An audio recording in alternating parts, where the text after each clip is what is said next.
everyone, and welcome to the first episode of Roll 2 DMs. This is a D&D podcast where we will be talking a little bit about DMing and some of our experiences with, becoming DMs, running games, and maybe, demystifying some of the facts and the fiction behind D&D. So I am one of your hosts, Josue Melocrit, and I'm joined by Solomon. Solomon, how are you doing? Yes, I'm doing fine, thanks. Really excited to get this thing started and be able to try to demystify some of the stuff about DMing. Yeah, dude. So I'm super excited. It's been a, It's been a in while. the works Yeah, for a little bit, but have been some scheduling issues and some. technical issues like your computer just dying. Yeah, it's been a time. Yeah. But yeah, so thank you all for joining us. And so just as a heads up, this is something that we want to be a little bit more community driven. So if you aren't already in the CUD&D Discord, make sure you hop in there. Every week we'll be posting a topic that we will be discussing on the podcast. And we ask that community members actually tune in and submit your questions on the topic.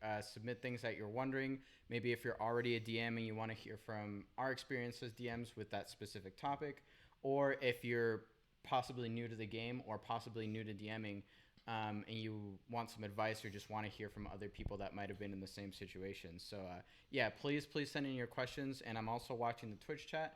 So if you guys have any questions in there and we have some extra time between some of the main questions, we definitely want to answer those for you. Yeah, no, we're excited for like any type of, like any questions, any like thoughts on like certain aspects, feel free to drop it. Yeah. Yeah, and definitely feel free to disagree with us too, because Yeah. we want to hear from every kind of DM. Obviously, I am one kind of DM. Solomon is one kind Yeah. of DM, and we're honestly pretty. I mean, I'm pretty new, relatively Yeah, speaking, to DMing. I would agree. I would say I'm a bit newer than you actually, probably. I Just a started little out bit. like DMing I think last summer. Okay, Yeah, so so- actually, that puts us perfectly into our, I guess, first question. Yeah. Or our first topic. So I guess we'll just roll right into it. Yeah. And the first thing we're going to chat about is how did you become a DM?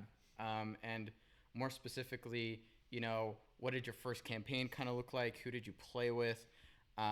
What was your first experience as DMing? So I'll let you take it. Oh, sure, yeah.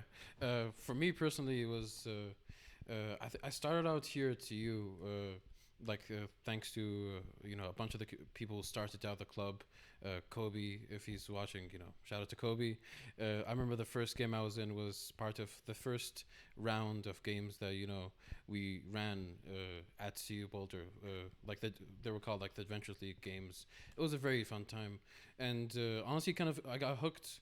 I've been wanting and was curious about like D&D in general and didn't really have a place to play, and I joined the club and I got in, and I was pretty it was pretty fun for me, and I really did enjoy it. And I kind of continued playing for a while until about like last summer, where I was just I was thinking about like, what if I ran my own game? What if I like had all these ideas and cool story points that couldn't really fit with like any other game I was playing in, that I really wanted to explore just as like concepts. And I was like, I remember I talked to Josue a bunch about it, just like setting up the world, all that stuff. And like, it's a process, but like, sometimes you just gotta dive in and try to do it. Yeah, definitely. How about and you, so Josue? I did want to ask. So you went straight to homebrew.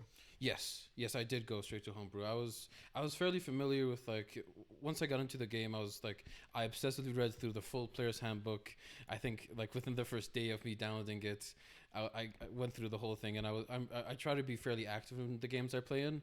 So like I had a fairly decent handle on how D&D works to an extent, and I kind of knew and was paying attention to like lots of other people who created D&D content online, and I kind of knew the general like all the offerings I had, that like adventure packs versus source books and like different homebrew worlds or just official worlds. And I kind of felt like I want to do something special that was something that I can run and could do any of my ideas in without any restrictions.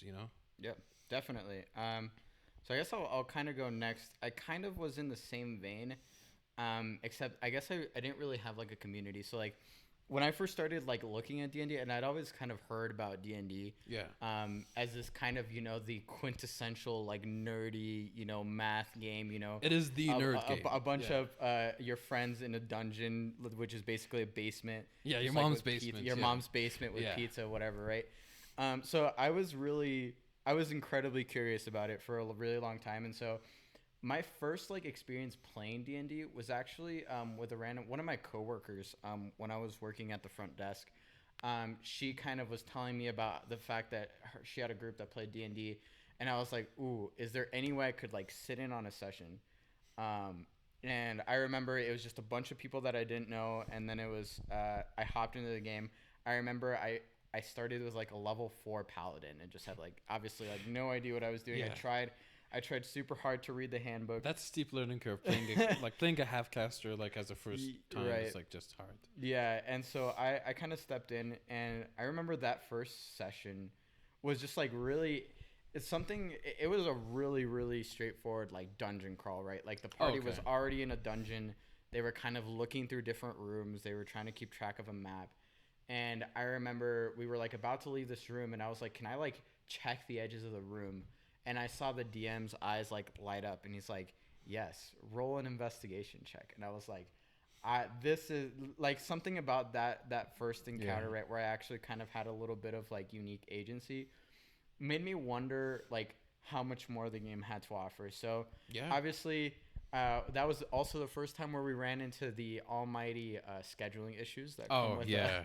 that comes with DMing. The true big bad And is scheduling. D&D, Yeah. especially with college students, it's a hard thing to manage. Most assuredly, I agree. Because it really is a lot of the times, right, like a 3-4 hour commitment. It's it's a chunk hard of thing. time. Yeah. It's a hard thing to get people to commit to. So immediately that game kind of like disbanded, didn't last very long. But I had this like itch, right? So Yeah. I remember I bugged my roommates about it forever, and hopefully one of them is watching, at least one of Oh, them. Minda or Clovis? Yeah, I bugged Minda, I bugged Clovis, John, I bugged Sam about it as well. Like all of my old roommates, my roommate, well not roommate but like flatmate, I guess, like Yeah. floor mate, Hayden. Neighbor. Yeah. I bugged them a bunch about it until eventually, like, they caved, and we ended up starting a game. And so yeah, I kind of did the same thing. I actually didn't know there were like source books. Oh, or yeah. like That's the thing you kind of adventure learn. books. You kind of just figure that out at some point. You're like, oh, this thing that they're running, it's pre-written. Well, like, yeah. Yeah, it was like later on when the club started, right, and when we all decided to run the module, that was actually when Yeah. I found out they were like, oh, there's these pre-written campaigns, Yeah. and I'm like, that's insane. I wish I would have known that. Yeah, like the first game that we ran like for the club was like Waterdeep, right? Yeah. Like, yeah, Yeah. Dragon Heist, And I which think is a that very was fun like module. my yeah. second. I think that was probably like my second campaign that I actually ran. So Yeah. just for context, that means that my second campaign ever was probably like 2 years ago now. Yeah. It's been a bit, Yeah. right? It's been a 4 minute. semesters. That's crazy. 4 semesters, I know for a fact, just because I was talking to my barber literally today about like how much we grew as a club, and yeah, 4 semesters, 2 years ago. Yeah, Yeah, and it's been a while. it's been a minute. Wow, Yeah. that's really cool. But yeah, anyways, back to like the first campaign. I remember that first campaign being like the messiest, like most stereotypical campaign, right? Oh, Like yeah. it literally was like you're walking through. I remember I almost TPK'd my party with a oh my god, they were like tree Treants? imps. Yeah, And imps. imps, Yeah, tree like imp- the little ones. Oh, like pixies. No. Are they- oh were my they gosh. fey? Yeah, they were fey. They were twig blights. Oh, I I know almost- those. I know those. almost Yeah. TPK'd my first party with twig blights. In the Rick and Morty Uh, dungeon, they reskinned as pickles, by the way. They would. Yeah. But I almost TPK'd my first party with twig blights of all things. Action in like economy. a forest, dude. Yeah. Literally, there was just too many of them, and they were just hitting super hard. But it was like they literally went to a tower, and there was an old mage that gave them their first quest, right? Like it was With the wizard hat and the robes and the long beard and like. the whole Yeah. thing. Did he have a pipe also that he smoked like? No, he Yeah. didn't. He didn't. Ah. He was not a smoker. But yeah, that was like my first campaign, and it was kind of a. I mean, I had tons of fun with it, and it sounded like the people I played with had fun, but it was nothing like what I would eventually grow on to Like the effort that you put into your games right now. right. Yeah, definitely. So it was a relatively short campaign. Fair enough, yeah. But it was a lot of fun, and that was like my first step into DMing. Yeah. One thing I did want to ask you is, so your first campaign, it was all with people you knew, right? No, first campaign I ran, Yeah. yes. Well, almost everyone that was in that game was people that like I contacted almost everyone like personally and messaged them, mainly because I kind of wanted to be sure that the game I'm running is people who I know will enjoy the game. Because like I think as a homebrew setting, the world I kind of wrote up and kind of like made up was fairly like different than like general like high fantasy. It was like there's lots of steampunk elements, lots of like homebrewed mechanics that some people don't like vibe with. Yeah, It's understandable. You've had a nosedive Yeah. because like you really like homebrewing like, Yes. classes Yeah. and like things like that. I've been DMing for like 2-3 years. I think we now. talked about it still yesterday. Yeah. I still haven't touched that stuff. You don't 'cause have to. It's intimidating, but exactly right. Yeah. Like it's not something that you need. I guess we're getting a little off track, but yeah. So your first campaign, a lot of like homebrew elements, a lot of not even like that high fantasy elements. It was right? more like high fantasy with like high technology, kind of to the extent. Gotcha. We should probably talking about our own worlds is like enough of like just a separate episode. Yeah, honestly. that's very Because true. both of us like we've had our very different and like interesting experiences making our stuff. Yeah. Like with your incarnate and like all making the map and stuff. Dude, that's been a Yeah. time. But yeah, so first campaign, you're done with that campaign? No, I'm You're still running. it, Yeah, right? yeah. Hopefully some of the players are like in the chat. Shout out to Nifio if you're out there. Yeah, but no, we're still running it. We're reading to like about the final like arc, like for the first kind of like chunk of the like game. And I'm mainly gonna give my players like that's the thing that I guess you gotta like think about like when starting a game, is like how long are you gonna run it? For me, I thought it was gonna be summer break.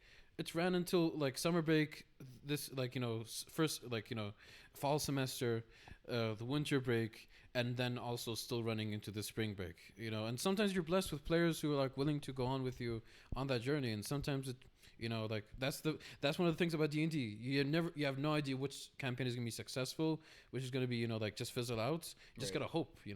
Yeah, and there's obviously different metrics. So Yeah. obviously, like looking back, my first campaign, it was like I look back and I'm like, damn, that was cringe, right? Damn, that was cringe. Yeah. But like back then, I remember finishing that first campaign and being like really happy about it. Even though like looking back, it was a mess. I think there's like a lot of unique successes that you can find in your first Yeah. campaign. So Yeah. this isn't an on topic, I guess, like a scheduled question. This is kind of separate, but like so far, do you think your campaign is going successfully? And do you have like, is there anything in the flow of the campaign that's making you feel that way? Like Well- anything in particular that you're like, yes, this feels really good that I'm doing correctly. That's a really good question. I feel like it's a question DMs really should think about initially. Is like for me personally, like a campaign success doesn't really relate to like how well you run your combats or like how well you do your puzzles or like it's more about just like are you as a DM having fun running the game, and are the players as people and players enjoying the game. And so far, fingers crossed, unless all my players are lying to me and they really hate the game and they're just going along with it, I hope that that they're enjoying the game. And as long as they're having fun and I'm having fun running it, that's a success for me. It's all about aligning. Like you just gotta align DM like offerings and what the DM expects with what the players expect, and if those two things match, it doesn't really matter what game you're running. It could be the slowest dungeon crawl or the most like high octane, fast paced, like super dramatic, like game. As long as people are having fun, that's what matters really. Like that's the point of you're playing to have fun. Right. Yeah, that's a Yeah. key thing. How about you, Jose? Like, My metric. So I've told you this before. Yeah. But when I first started, I had very different expectations. oh yeah, And I don't know if we'll talk at some point about the Mercer effect and like that sort of like that you could know, probably the be for a high future s- episode. the high story idea, but that really didn't exist because my Oh, first yeah. exposure to D&D was a dungeon actually crawl, just yeah. a full-on dungeon Yeah, crawl. so just combat investigation checks to check for traps. Literally Yeah. exactly that. And so I had a very different notion. And so Fair when enough, when yeah. I started really taking on the DM role and writing my own worlds, Yeah. my priorities shifted significantly. So a successful campaign for me is definitely, like you said, I want to be enjoying myself. Yeah. Because too often, and we've seen this, and I think this is a lot of the times An issue. intimidates DMs from players from becoming DMs or taking on the mantle, is that They worry that it might not be like fun for them then they'd be having more fun as a player, right? This is this idea. So I think it's really important, definitely, that as a DM, I'm enjoying the game that I'm running, right? Yeah. I want to enjoy it. I want to be as immersed in the world and in the experience as I'm hoping that my players are. And then the backside, right? I want my players to enjoy what I'm writing. I want them to enjoy navigating through it. And same thing, being immersed, because you put a lot of work into the world a lot of the times. So it's really rewarding to see that your players are really enjoying, like diving into it and not just being on the kiddie like pool side of it. Exactly. On the flip side, and this kind of goes back to pre-written modules, because I know that a lot of people did start that way. Yeah. I know plenty of DMs that started with pre-written modules. That's also something where I think the same rules apply. Yeah. Like, same rules, yeah. You want people to be immersed in how you tell the story, right? Because the story is already kind of written. Exactly. And you can add your own There's sort flexibility, of flavor. Yeah. Exactly. But the most important thing is kind of that back and forth, right? Like, you want to be immersed in the module, and the way that you're telling the story and the way that you're running it, if you see that your players are kind of, immersed in it, that's super helpful. Obviously, and again, this comes from like my first experience. With my first experience, like, my players were brand new to the game.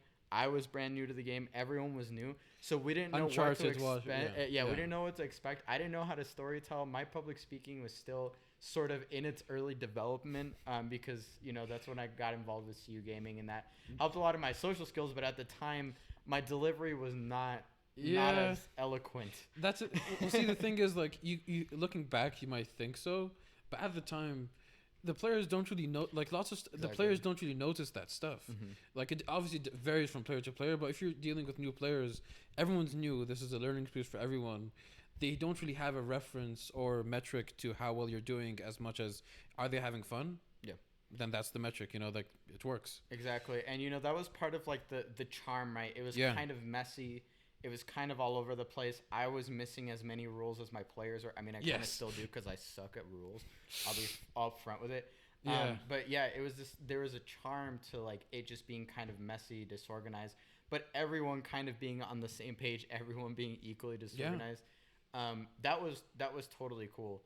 And so, yeah, it really is about gauging that enjoyment, and you don't have to be running some like perfectly orchestrated like complex story with a BBG or a big bad guy that like has some deep backstory that makes his purpose like you don't really have to get into that. If you have a group of friends or a group of players that is just in it, and you're dungeon crawling, you're killing dragon, like, you can go as stereotypical as you want. You go into a dungeon and you go and you find a dragon at the end of the dungeon.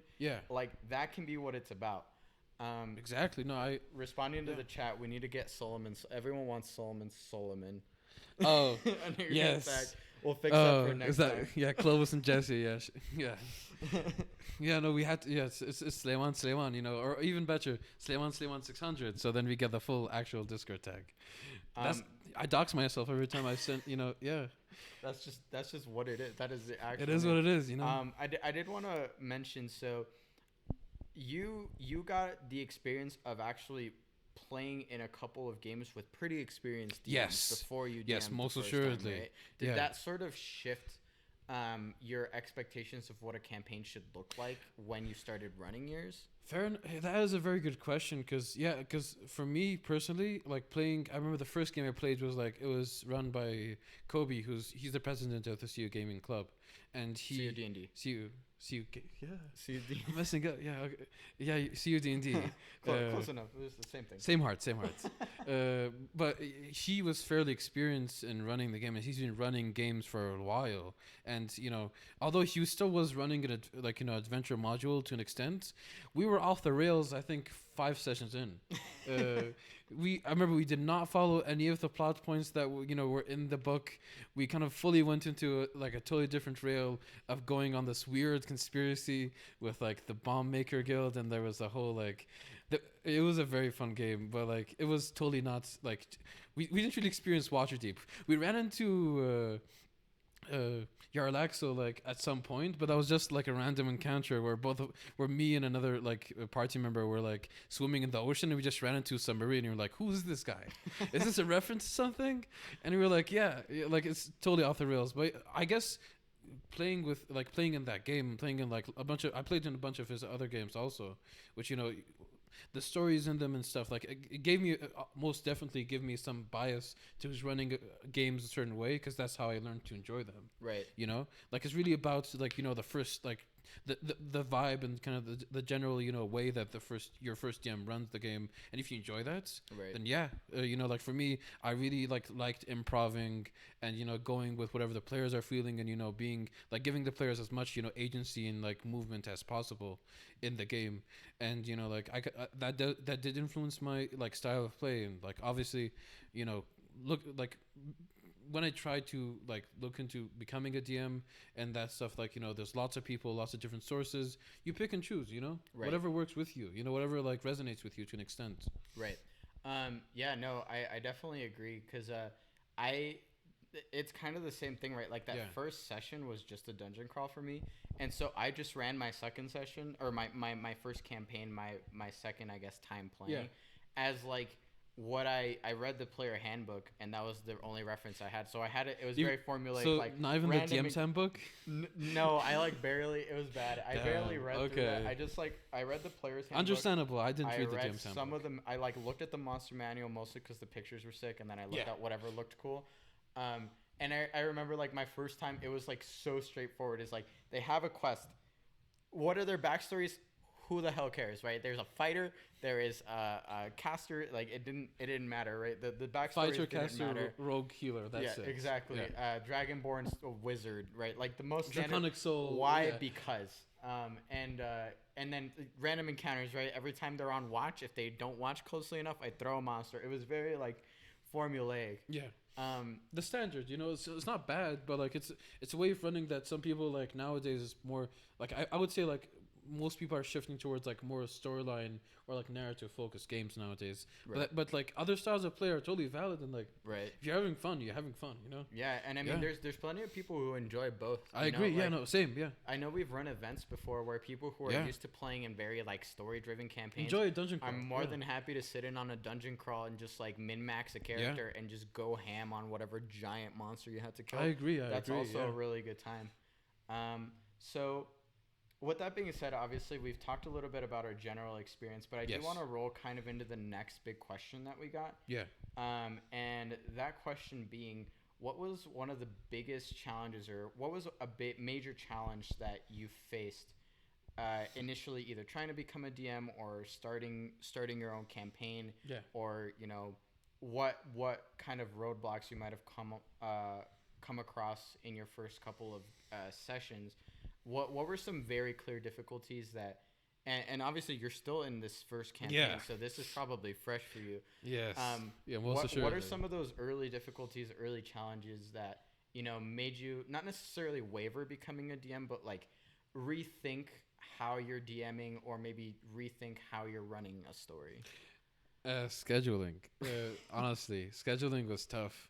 That and being confident enough to run the game, honestly, for me personally, I just initially, I remember, I think the first session I ran as a DM, I was like so nervous that I literally was doing push-ups to like get out any negative, like any nervous energy.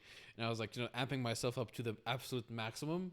And the thing is that I think it was like a one-on-one session with the player, and that stuff ran like, according to the player, ran pretty well, and I'm very happy like that ran. But the thing is, if I wasn't like willing to take the risk, I would never have known. So like I guess I would say taking the initial risk and dive, like the first step off the dive board, like just diving in that first step is really like a key thing that like people, you know, like it's a major barrier for lots of people. You know, what if I'm a bad DM? What if I'm a good? What if I can't run this game? What if I'm not smart enough or intelligent enough or, you know, quick on my feet to run it? Right. You know, these are all things that, you know, people, like, you know, as a DM or like as a new, like as a player to be DM or just as a person who wants to try to DM, these are all things that are, you know, uncharted waters, and you know, you have no idea what's gonna happen, but the only thing you can do is just try, and Yeah. you know, try to let it happen and like try to go through it.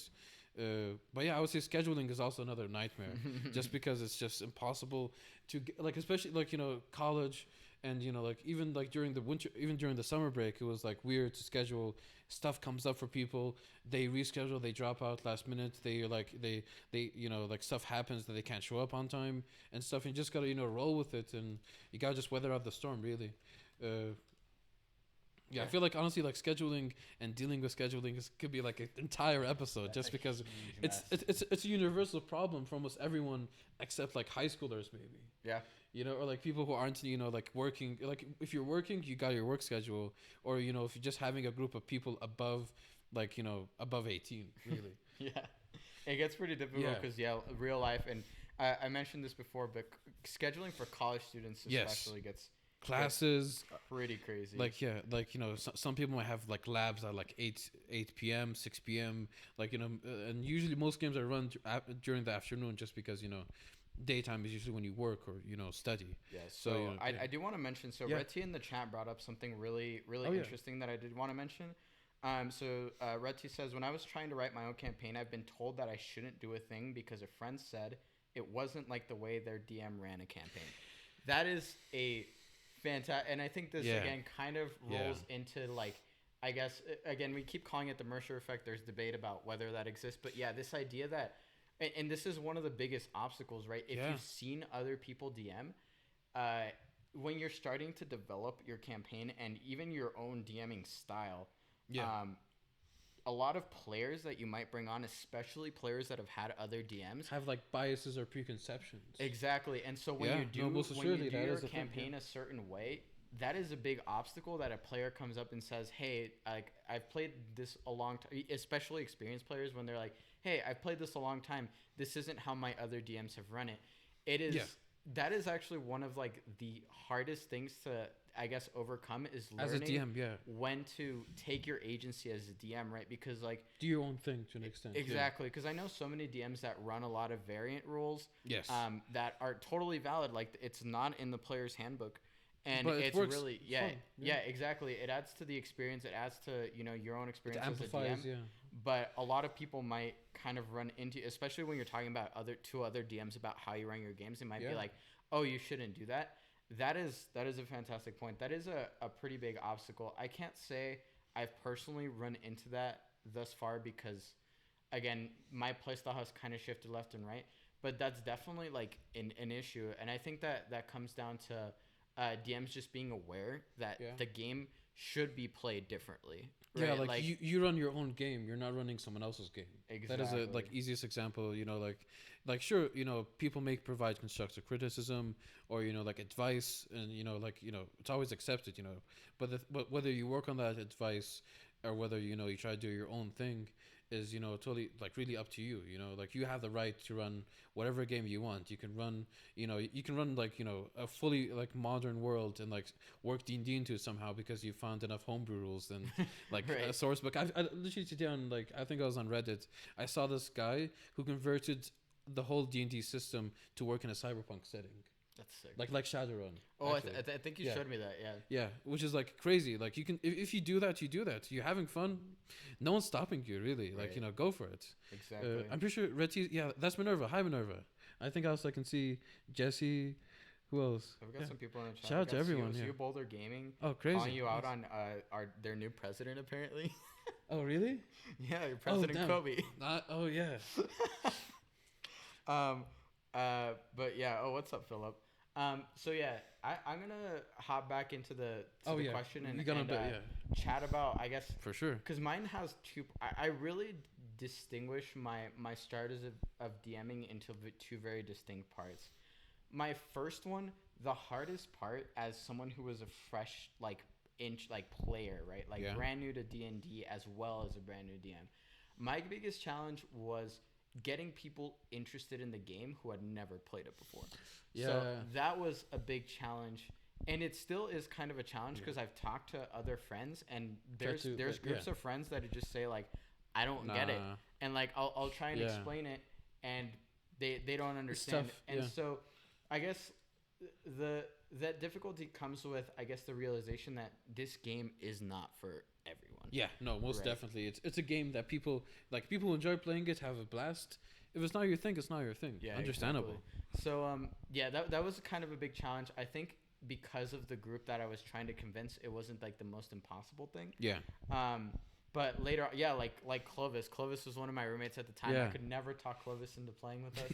Well, see, but that's like okay. Again, like this game isn't for everyone. So I think one important aspect of it is just coming to terms with the fact that people aren't going to be interested in the game at all. It's a hobby that we're choosing to sort of run into, like, and a lot of the times fully in and get immersed in it. Yeah. But second, like, even if you get someone interested in the game, there's a chance that they won't be interested in your style of campaign. Yes. And that is probably the harder one. That's just a personal thing. You just gotta go through the feels, like Exactly. And Jesse accusing you of pulling him down the rabbit hole.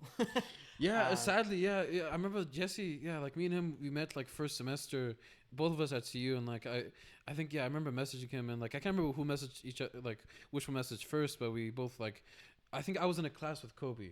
I was in Calc 2 or Calc 3 with Kobe, and he mentioned, like he was starting this club and stuff, and I previously like joined one of his games but dropped out of the first session because I was just overwhelmed with school and like scheduling, so like, but I remember like I talked to him and like he mentioned, like, hey, we're running this, doing this thing, and I'm like, oh, that sounds cool, and I sent a message to Jesse like, hey, you might enjoy this, and then we're both down the rabbit hole. And that's how it happens, and I think sometimes it just like clicks for people. So exactly. My biggest experience with, I guess, that like second chunk of it is oops, I wasn't typing.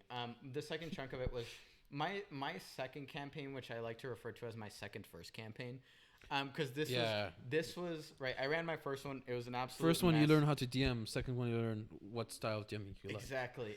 That's a great way to put it, because the second one I played in was as a player. Actually, Minda ran that. Oh yeah, Shout out to Minda. So he was one of the ones that I was able to suck into the rabbit hole. Yeah.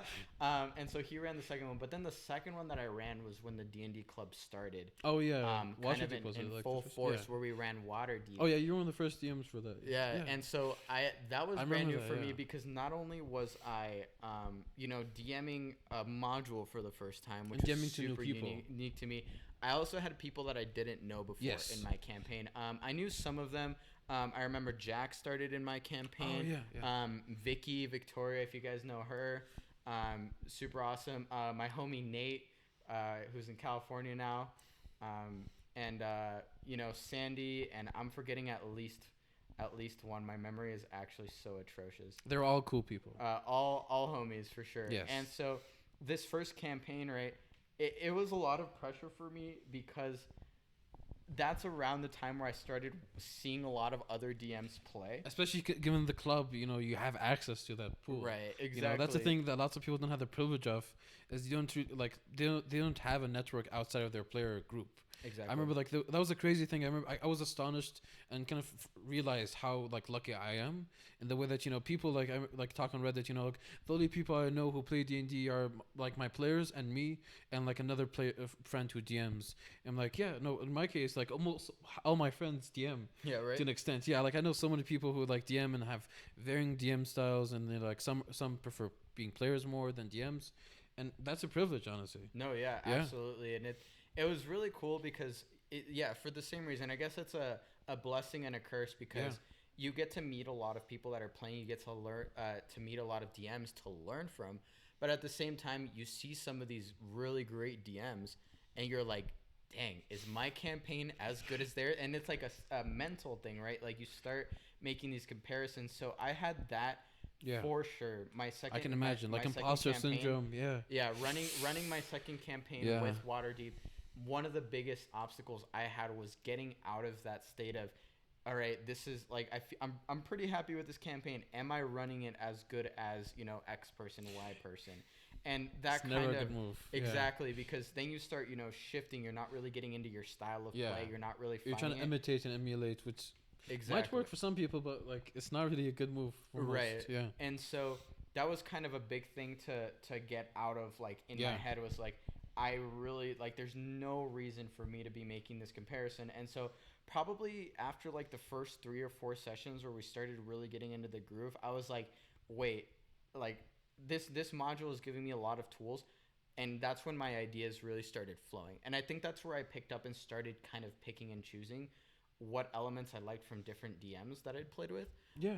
Because there's a lot of people that run variant rules. There's a lot of people that just go really purely off the by the cusp. books. Yeah, exactly, off the cusp or by the books, both extremes. Yeah.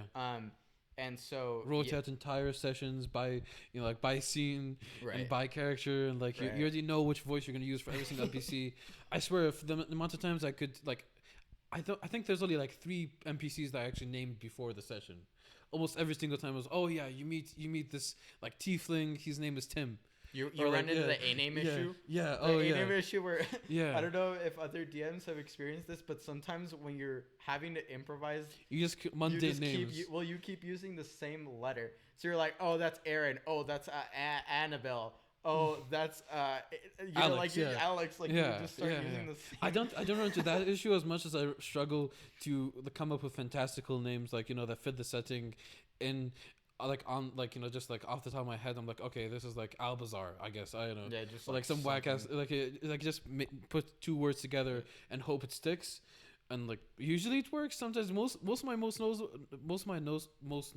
NPCs are people I named like just literally. Actually, there's one that I kind of named beforehand, but most of them are like, yeah, Steven. I mean, there's got to be people in the world named Steven. Especially, it's gotta come eventually. Especially for that, you know, that place is supposed to be like a melting, like the city is a melting pot for like different cultures.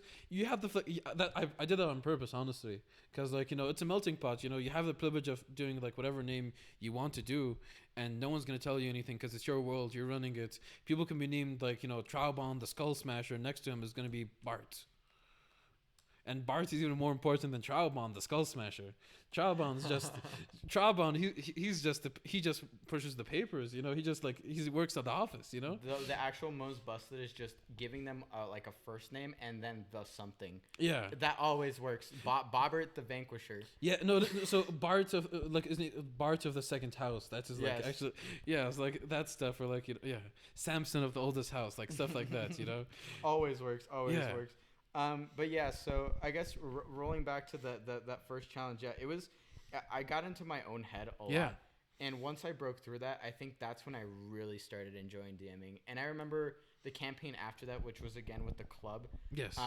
I enjoyed that one a lot with all players. Because you ran your own know. Homebrew, right? Exactly. Yeah. So I went back to Homebrew, but I kind of revisited a lot of the ideas that I learned from running Waterdeep. Yeah. And that Dragon Heist specifically. You're able to put it in a framework that, you know, like worked better for you. Exactly. So all of those lessons that I kind of took, it started really coming into play. So I ran with an entirely group of new players and a pretty even mix of old and like experienced players and brand new players. So that was like a whole experience. And all of them were new to your style. Exactly. Or like new to you, DM. Like, you haven't DM'd for them before, And so that's I think when I really got into the motions of what I felt was my DMing style. Yeah. I haven't, unfortunately, the second part of that campaign still isn't done, which I'm really excited about, and I haven't forgotten about my players. If anyone happens to be tuning in from that game, we'll finish it one day. I promise. Shout out to the. Do you have a table name? No. Table 11 or 12? Oh yeah, no, yeah. Table 10. Table 11, table 9. I don't remember. Wow. Shout out to all the tables. Shout out to everyone in CUD&D. Yeah, Citizens of Waterdeep. All of the Citizens of Waterdeep and everyone after. Valascore also. Shout out to Valascore Velasco. Yeah. It's a reference, right? I don't know if it is. I'm pretty sure it is. With that name, but that's pretty. I'll take it, dude. But yeah, that was like my. I can double check with Kobe, but I'm pretty sure it is. Yeah. Yeah, Kobe, let us know if that was a reference to my last name, because if so, that's kind of cringe. But thanks. No. So yeah, and that was also one thing I will note is that is when I started looking on YouTube to find. Oh yeah, yeah. You know, Resources, the critical yeah. role that was definitely an Matthew influence. Colville. Matthew Colville. Shout out and to like Matthew Colville. learning a Not lot listening, of but yeah. those sort of styles. Oh yeah, dude. What's up, Quinn? Hell yeah. Well, table 3. That's what it was. Table 3. Yeah, Shout out dude. to Table 3. Shout out to table 3. We'll finish that campaign one day. I promise. Oh yeah, shout out to if anyone from like Lexi's Table or like also Golden Abyss or Greatest Showstopper. Shout out to y'all. Yeah, dude. Anyone tuning in, yeah, thank you Yeah. so much. Thanks for showing up, guys. Yeah. But I can see lots of people typing. I was like, damn, that's yeah, a, this is yeah. super exciting. We're super grateful Nice. for the turnout. Yeah. It was really great, really dope. So yeah, with that being said, I think we can probably roll into kind of our last topic. yeah. And this one's kind of a little bit more open ended, even though we've gone on every tangent possible Yes. on the previous questions. But now that you've DM'd and now that you're still DMing, Yes. do you have any initial recommendations for new DMs? Do you have any thoughts? Any like opening? You know, oh, I kind of wish I would have known this. What would you do differently if you were to go back and start your first campaign again, knowing now what you've learned from DMing? Honestly, one thing is like don't compare yourself to other DMs. That's a key thing. First and foremost, like, you know, don't worry. Like, try to run the best game you can, but like don't be in that kind of like, you know, mental thing of just being like, hey, am I running this as good as this person? Are my players having as much fun as they could in this game? Is my game better? That stuff's not gonna help you really. I would say another thing. I would personally, my own recommendation is start out as a player and climb your way up. That's really because getting a grip on the mechanics as a player is easier than as a DM. Because as a DM, you have to know what the player does and what the DM does. As a player, you just know what the player does. So, you know, like you're just getting A instead of getting A and B at the same time. You know. Right. And that thing, I feel like for me personally, that helped a lot. Like knowing what dice were which, like knowing what a D20 was wild, dude. Like D12s, D20s, D8s. Like, you know, I used to use D12s for my random encounter checks. Oh I didn't no! actually use like perception. I would, and anyone from my original like campaign that remembers Crazy. this, I would ask them to roll D12. I'm still not gonna say how you mentally perceive that. Yeah. Determined it, but yeah, I was like, Did you say like passive perception is a everyone to roll 12? a D12. And that's how I determined whether they would have a random encounter. That's crazy. I'll be honest, that's crazy. But hey, do your thing. Right? You Like, know, I could have go rolled off. Yeah. any other die, but I was like, this die is Yeah. kind of cool. I'll use that.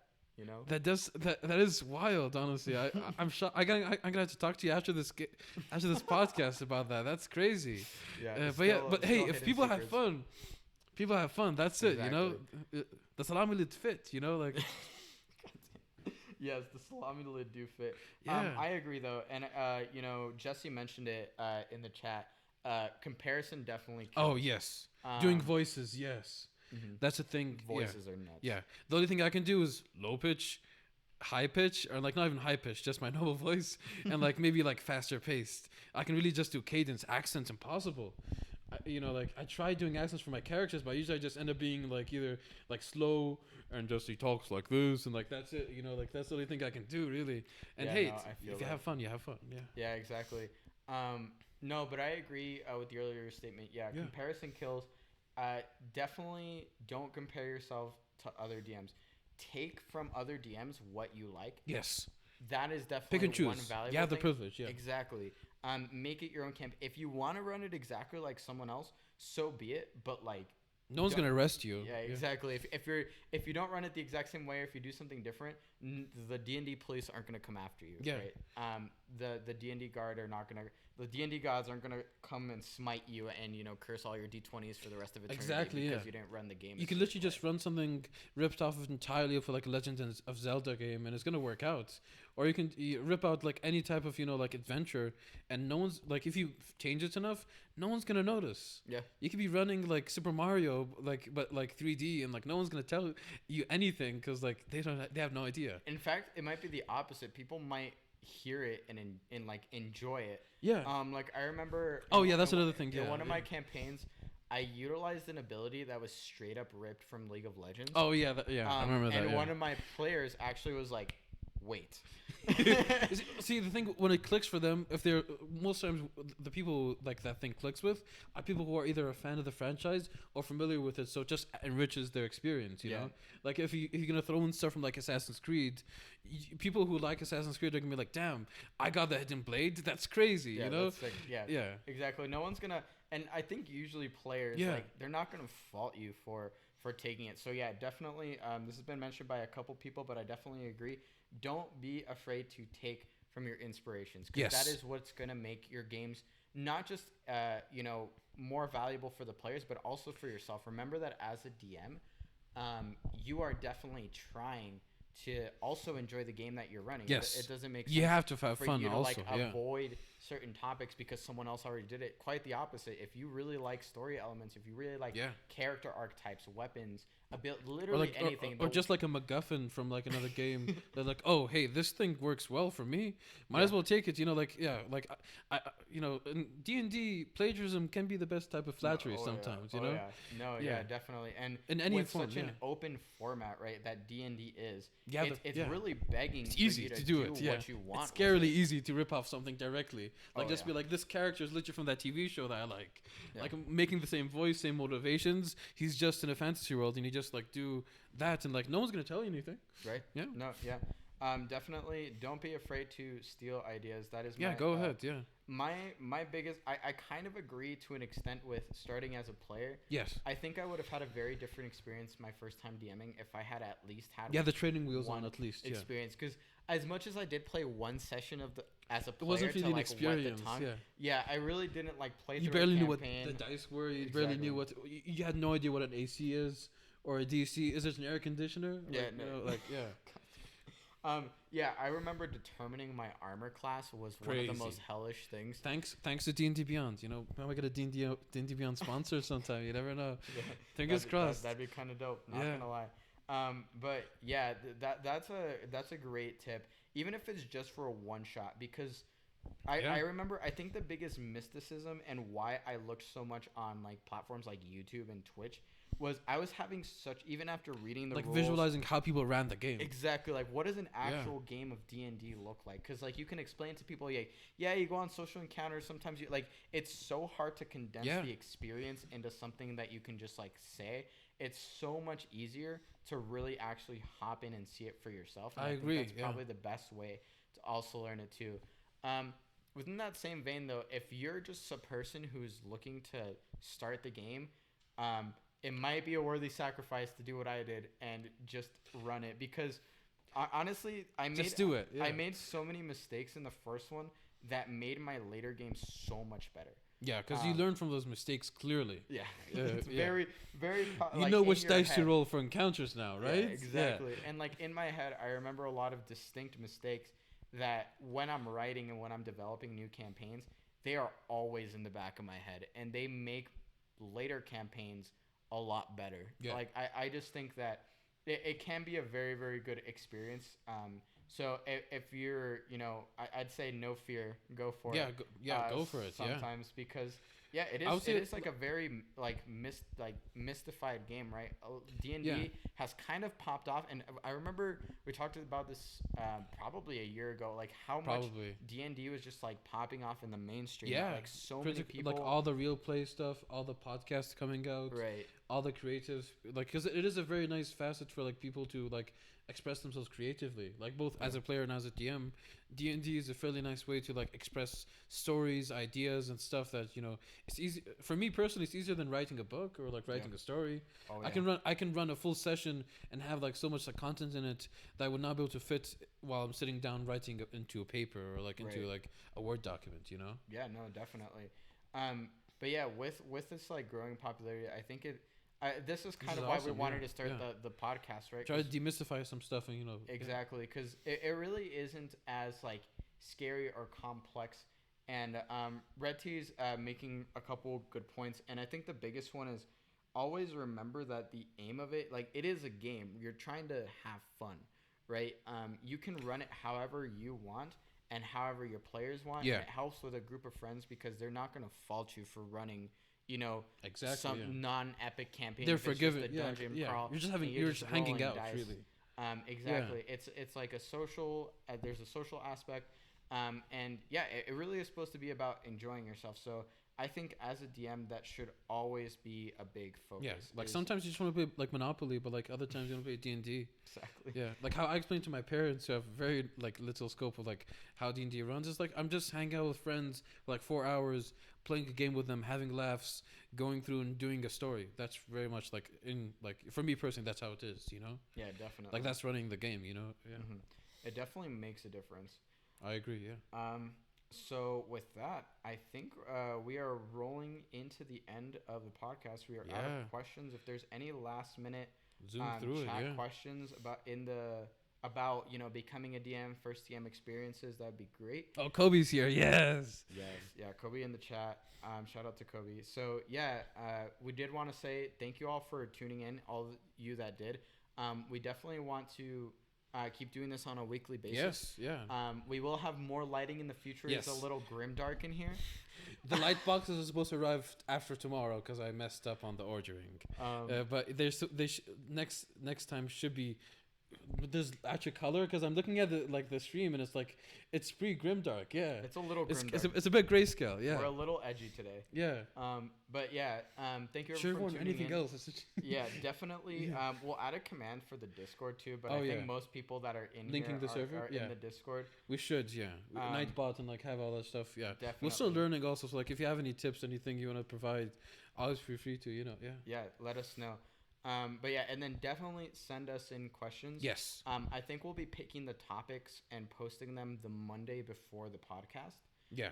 And we'll announce the. And I'll be the sending out topic. a post today, probably or either tomorrow, on setting up a new form and stuff for like new suggestions, new stuff for the next couple of sessions, and like whatever y'all want to do, because you're the listeners. We're doing this for y'all. Yeah. So yeah, feel free to like anything you want to do. Yeah. Yeah, and if you have any people, even if they aren't in the D&D club, if you know people that might be interested in learning about DMing, learning about Yes. D&D and what it kind of takes and what perspectives. And Everyone's again, welcome this is, here, yeah. This is just Solomon and I's perspective. Please, I encourage y'all in the chat. You feel free to disagree with us. Feel free to let us know what Yeah. your experience has been, because Let us we know how want you people feel. to Yeah. like learn from this. So yeah, The key thing here is to learn about D&D and like I guess there is a focus slightly on becoming a DM, but like really the whole point is just what is D&D, how to run it, how to be a DM. definitely. Yeah. So yeah, thank you all for joining us, and I think with that we're gonna sign out. But Yeah. tune in next time. I believe 4 p.m. on Saturday. We Yes. will catch you next week. With Thank better you. lighting, fingers crossed. Yeah. a little bit Yeah. less grimdark, but thank you guys, and we'll see you See ya, next yeah. time.